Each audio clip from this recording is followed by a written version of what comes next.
नमस्कार, आप देख रहे हैं खबर बिहार। आपके साथ मैं हूं अलीम अतहर। बिहार में चल रहे उपचुनाव में 4 विधानसभा सीटों पर वोटिंग हो रही है। इस चुनाव में मतदाताओं का उत्साह जनरल इलेक्शन की तुलना में कम देखने को मिल रहा है। बिहार की 4 विधानसभा सीट पर हो रहे उपचुनाव में 3 बजे तक कुल 45.3% मतदान हुआ है। सबसे ज्यादा इमामगंज में 46.98% मतदान हुआ। इसके बाद बेलागंज में 43.81%, रामगढ़ में 47.73% और तरारी में 42.7% मतदान हुआ है। आपको बता दें कि बिहार की जिन 4 सीटों पर उपचुनाव है वो चारों सीटें विधायकों के सांसद बनने से खाली हुई हैं। इनमें 3 सीटें लालू यादव की पार्टी आरजेडी और 1 एनडीए गठबंधन की है।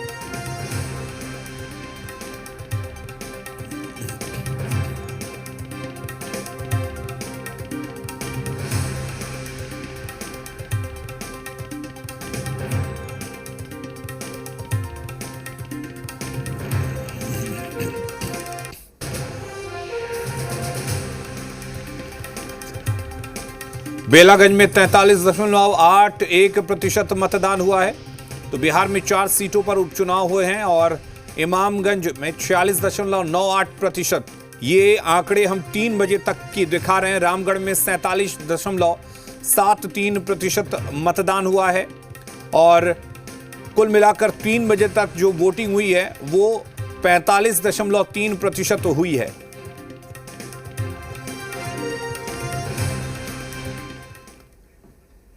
तो इमामगंज विधानसभा सीट को लेकर हो रहे उपचुनाव में दोपहर में भी वोट देने के लिए मतदाताओं की लंबी कतार देखी गई। सुबह 7 बजे से करीब करीब तमाम मतदान केंद्रों पर वोटिंग शुरू हो गई। दोपहर तक कई ऐसे बूथ हैं जहां लंबी कतार मतदाताओं की लगी है। सबसे अधिक महिलाओं की संख्या बूथ पर देखी गई। मतदाताओं का कहना था कि पहले से अधिक इस क्षेत्र में विकास हुआ है और भी अधिक विकास की जरूरत है। इमामगंज में विधानसभा के उपचुनाव हो रहे हैं और देखा जाए तो दोपहर के समय भी लंबी कतारें वोटरों की लगी हुई हैं। सबसे अधिक महिलाओं में देखा जाए तो उत्सुकता दिख रहा है और महिलाएं जो हैं घर से बाहर निकली हैं। महिलाओं की कतार जो है काफ़ी लंबी कतार है। साथ ही पुरुषों की अपेक्षा कहा जाए तो महिलाओं की कतार जो है काफ़ी है। और देखिए हर कोई जो है अपने मताधिकार का प्रयोग करने आया है। हर कोई जो है वो वोट करने आया है। क्या लग रहा है कैसे लोगों को आप लोग अपना वोट करेंगे? जो हमको सही समय पर साथ देगा वैसा लोग हम वोट करेंगे। किस तरह की स्थिति यहाँ पर थी? बहुत पहले तो बहुत दयनीय था, अभी तो ठीक ठाक है। हाँ। अभी ठीक ठाक है। उपचुनाव हो रहे हैं इस बार, कैसे पर जनप्रतिनिधि को आप लोग चुनेंगे? जो समय पर सभी को साथ दे वैसा आदमी को चुनना चाहिए। सभी वोटर से निवेदन है।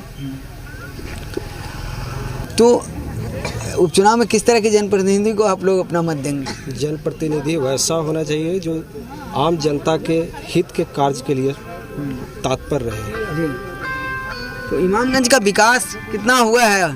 पहले का अपेक्षा तो बहुत हुआ है, लेकिन बहुत अभी खामियां भी रह चुका है यहाँ पे जी, जो कि उसको आम जितने भी मंत्री या विधायक जो भी चुना कर जा रहे हैं इस पर ध्यान देने की बहुत ज़रूरत है। साफ तौर पर देखा जा सकता है कि लोगों की अपनी अपनी राय है और लोगों का साफ तौर पर ये कहना है कि इमामगंज का विकास तो हुआ है लेकिन और विकास होने की ज़रूरत है। और लोग जो है कहीं ना कहीं विकास को लेकर, यहाँ की जो समस्याएं हैं उसको लेकर अपना वोट कर रहे हैं और वैसे ही जनप्रतिनिधि को चुनेंगे जो जनप्रतिनिधि इनके लिए कुछ कर सके। कैमरा विजय के साथ रुपेंद्र श्रीवास्तव, जी मीडिया, इमामगंज गया।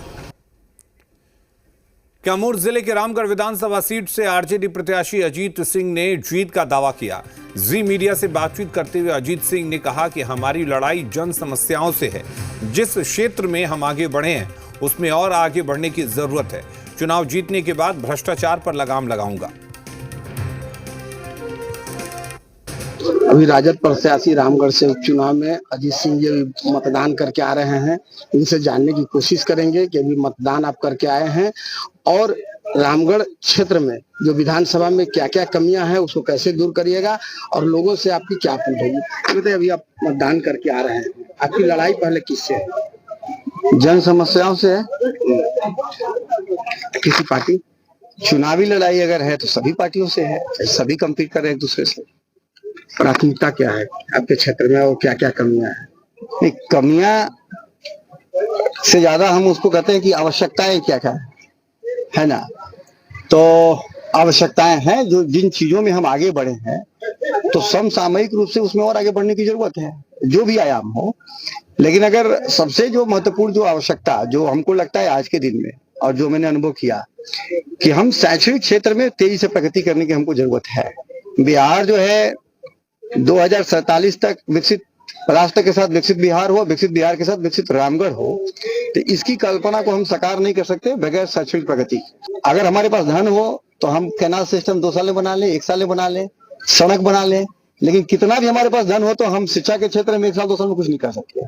तो मेरा ये मानना है कि सबसे पहले जो है समय, ऊर्जा, जो भी हमारे पास संसाधन है, सब चीजों को लेकर के शैक्षणिक क्षेत्र में लग जाना है, ताकि कम से कम हमारा आने वाले भविष्य को ठीक से गढ़ा जा सके। लेकिन साफ तौर पे कहना है कि अगर मतलब जीत जाते हैं इस क्षेत्र से तो भ्रष्टाचार को खत्म करेंगे और जो लोगों की जन समस्या उसको भी पूरा करेंगे, और सबसे प्राथमिकता इनके शिक्षा के क्षेत्र में रहेगी। मुकुल जायसवाल, जी मीडिया, कैमूर।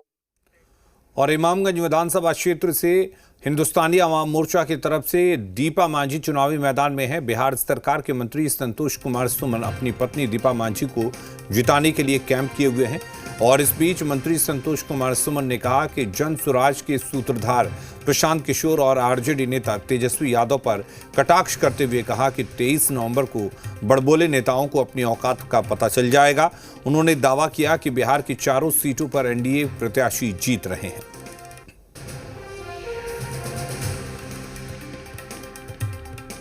देखिए, इमामगंज को मैं बहुत नज़दीक से देख रहा हूँ। इमामगंज की जनता का प्यार, आशीर्वाद हमारे पार्टी के पर है और हम समझते हैं कि हमारी प्रत्याशी दीपा कुमारी जी भारी मतों के अंतर से यहाँ चुनाव जीतने जा रही है। और जैसा पता चल रहा है दूसरे जगह से भी जहाँ उपचुनाव हो रहे हैं, चारों जगह हम जीत रहे हैं। कहने का मतलब एनडीए जीत रहा है और राजद का सुपड़ा साफ होगा। अब ये झांकी 25 की होगी जो उनको ये सबक सिखाएगा। बिहार विधानसभा के नेता प्रतिपक्ष तेजस्वी यादव ने कहा कि महागठबंधन के पक्ष में ये चुनाव रहेगा। उन्होंने कहा कि मौजूदा सरकार से लोग परेशान हैं। उन्होंने हर मोर्चे पर नीतीश कुमार की सरकार को विफल बताया।